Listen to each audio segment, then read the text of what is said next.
These pictures show the Ukraine ceasefire going up in flames.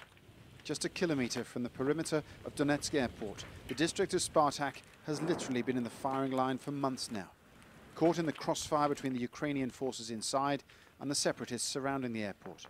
The deal in Minsk had some residents believing the worst was over. They were sadly mistaken. We were going to pick up our stuff. I have a baby and we temporarily live in a dormitory. We wanted to get the pushchair, warm clothes for the child. Then I got a call from my mother who said that our house was burning. Each side blames the other for provoking the ceasefire violations. On this occasion, it seems the separatists fired first. They were standing here with the cannon, so the Ukrainian army aimed at them and started to shoot. They were standing right here. They shot there and got the response. The responses went back and forth all day Sunday.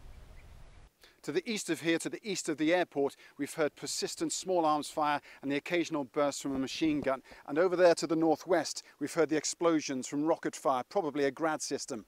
This is a ceasefire in paper form only. Fanning out from Mariupol's eastern checkpoint on Sunday morning, tanks were taking up defensive positions right on the city limits. They're braced to defend against more of this, Saturday night's sustained pounding of the city limits by separatist forces, unquestionably a violation of the Minsk agreement. Nonetheless, in Kiev, the government insists the ceasefire is still in force. The firing and shelling is a violation of ceasefire conditions. The situation is under control now. Over the last 24 hours, we didn't have any information about civilian casualties, and at the moment, we're not talking about a cancellation of the ceasefire agreement.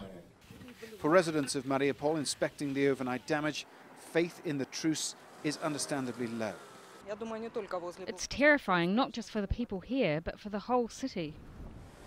A few minutes later, something in the distance had these soldiers pushing people back from the checkpoint.